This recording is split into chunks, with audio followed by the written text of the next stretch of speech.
बिस्मिल्लाहिर्रहमानिर्रहीम। अस्सलाम वालेकुम। क्या हाल है तमाम दोस्तों का। उम्मीद करता हूँ कि सब खैर आफियत से होंगे। MTH 404 लेक्चर नंबर 33 आज हमने डिस्कस करना है। लेक्चर शुरू करने से पहले आप सबसे रिक्वेस्ट है कि चैनल को सब्सक्राइब करें, वीडियो को लाइक करें और शेयर करें।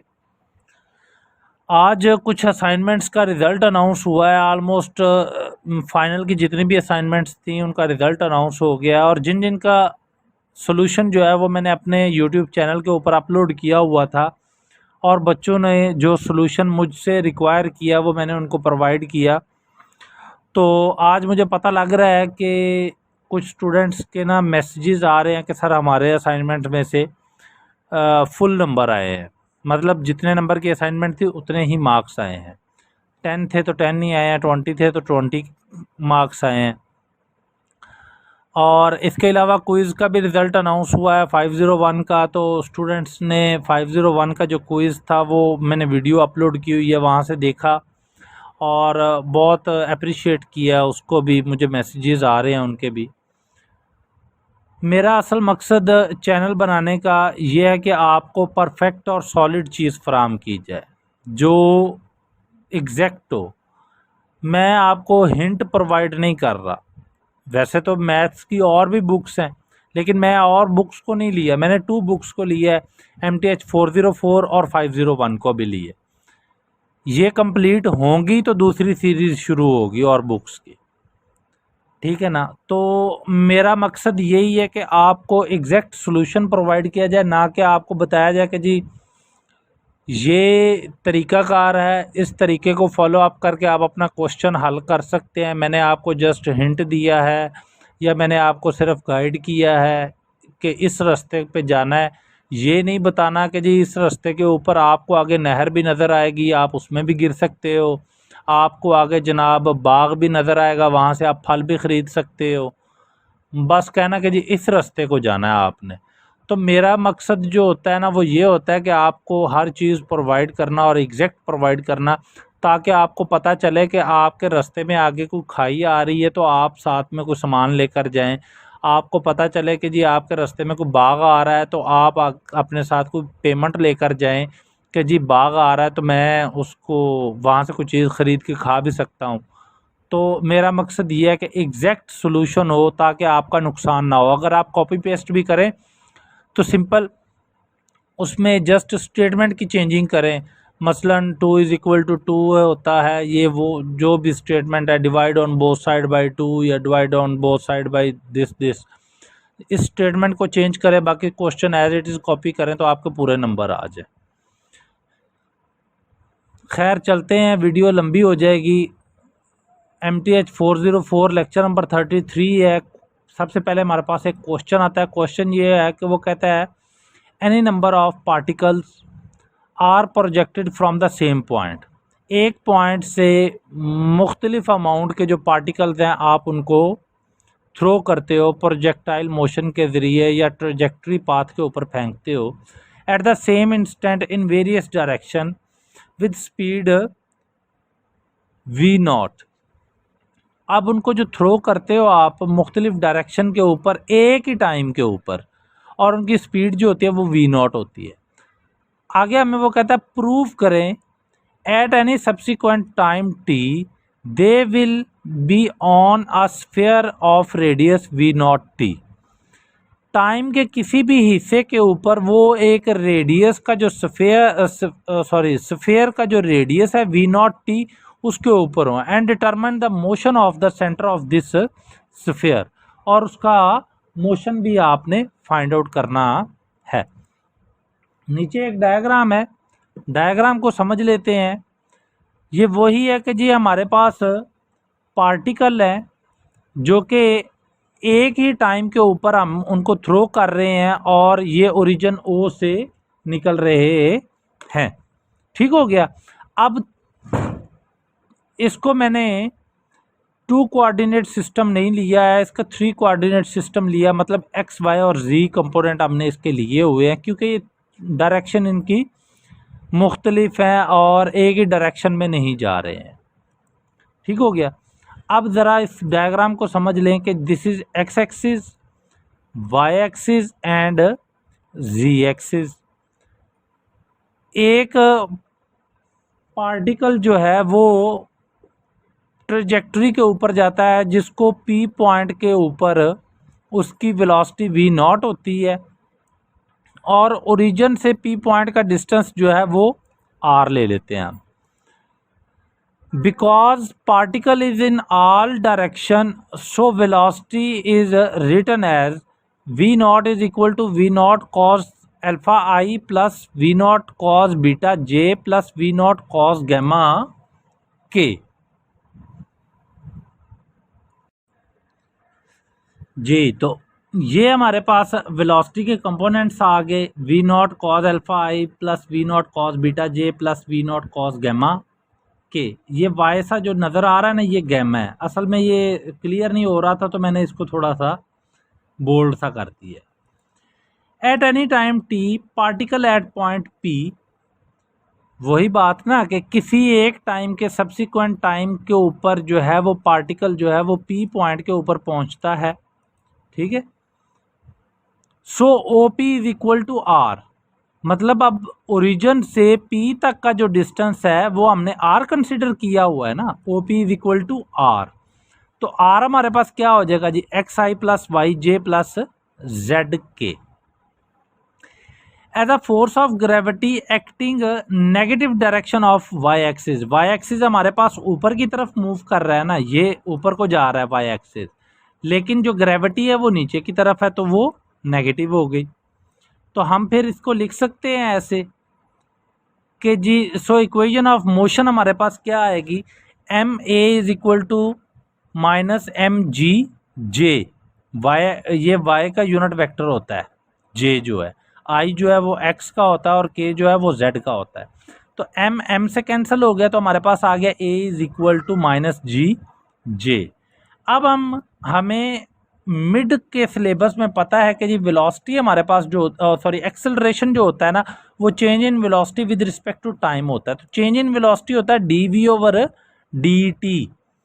तो हम दोनों साइडों पे इंटीग्रेशन कर लेते हैं, तो हमारे पास विद रिस्पेक्ट टू टी करनी है इंटीग्रेशन। तो हमारे पास आ जाएगा v is equal to minus G T J plus a is a integration constant और t with respect to t की है तो इसलिए t आ गया, ठीक हो गया। At time t is equal to 0 and velocity हमारे पास v नॉट है, तो हम यहाँ से a की वैल्यू निकाल लेते हैं। तो जहाँ पर v है वहाँ पर v नॉट पुट कर दो और जहाँ पर t है वहाँ पर 0 पुट कर दो। तो जब आप 0 पुट करोगे तो ये सारा 0 हो जाएगा, ठीक है ना। तो पीछे आपके पास a बच जाएगा। तो a हमारे पास क्या आ गया जी, v नॉट। तो हमारे पास वेलोसिटी जो है वो निकल आई, वेलोसिटी हमारे पास निकल आई minus G T J plus we naught. इसी तरह ही वेलोसिटी हमें पता है change in displacement over time है, तो ये हमने कर दिया D R over D T is equal to minus G T J plus we naught. अब दोनों का इंटीग्रेशन ले लो तो इंटीग्रेशन करेंगे, इसको सॉल्व करते हैं तो हमारे पास आ जाता है r is equal to minus ji t square over two j plus we naught square v naught t plus b. अब बी की वैल्यू फाइंड आउट करनी है, तो वही कंडीशन, जहां पर टी है वहां पर 0 पुट कर दो और आर की जगह पर भी 0 पुट कर दो। देखें ज़रा, पीछे हमने यहाँ पर वेलोसिटी पुट की थी, ठीक है ना। तो यहाँ पर हमारे पास रेडियस आ रहा है, इसको हमने आर पुट कर दिया। तो जहाँ जहाँ पर आर और टी है वहाँ वहाँ पर 0 करोगे तो आपके पास जो बी है उसकी वैल्यू भी 0 निकल आएगी और बी की वैल्यू को आपने ओरिजिनल इक्वेशन में पुट कर देना है। इस बी की वैल्यू को इस इक्वेशन में पुट करेंगे तो आपके पास जो आंसर आएगा ना वो ये वाला आ जाएगा, क्योंकि बी तो 0 हो जाएगा ना, वो तो ख़त्म हो गया, ठीक हो गया यहाँ तक। अब हम वी नॉट टी को कैसे लिख सकते हैं। वी नॉट को हमने ऊपर फाइंड आउट किया हुआ है, लिखा हुआ है कि v naught is equal to we naught cos alpha i plus we naught cos beta j plus we naught cos gamma k, लिखा हुआ है ना। तो हम वी नॉट की जगह ये वैल्यू पुट कर देते हैं, सिंपल सा काम करते हैं, बाकी को एज इट इज ही रहने देते हैं। तो वी नॉट की जगह ये वैल्यू पुट कर दी और टी से मल्टीप्लाई कर दिया। आर हमारे पास क्या होता है, x i plus y j plus z के, ये भी हमने ऊपर ड्राइव किया हुआ है, ये देखें, ठीक हो गया। अब हमने आर की जगह पर आर की वैल्यू रख दी और वी नॉट की जगह पर वी नॉट की वैल्यू रख दी, ठीक हो गया। अब हमने क्या किया, हमने वी नॉट, अब जरा देखें, गौर करें कि यहाँ पर भी जे यूनिट वेक्टर के साथ वैल्यू आ रही है और ये भी एक जे यूनिट वेक्टर के साथ वैल्यू आ रही है, तो हमने इन दोनों को इकट्ठा कर दिया और बाकी जो है वो सेपरेट रहने दी। इक्वल के दूसरी तरफ वाली जो वैल्यू है ना, ये वाली वैल्यू, ये अभी हमने यूज नहीं की, ये एज इट इज ही यहाँ पर आएगी, ठीक हो गया। अब जब हमने इन दोनों को इकट्ठा किया, मतलब जे वालों को जे वालों के साथ कर दिया और आई वालों को आई वालों के और के वालों को के वालों के साथ, जो कि इक्वल के इस तरफ मौजूद हैं, तो हमारे पास ये रिलेशन आ गया, ठीक हो गया यहाँ तक। इसको ज़रा देख लीजिएगा। अब हमने कंपेयरिंग की by comparing left hand side and right hand side of equation. जब हमने इक्वेशन की लेफ्ट हैंड साइड और राइट हैंड साइड इक्वल की, तो आई वाला जो एक्स है वो x की वैल्यू हमारे पास आई है ना, तो वो इसके साथ अटैच हो जाएगी, y की वैल्यू इसके साथ अटैच हो जाएगी और z की वैल्यू इसके साथ अटैच हो जाएगी, ठीक हो गया। यही नीचे ये इक्वेशंस बनी हुई हैं जो मैंने लिखी हुई हैं 1 2 3।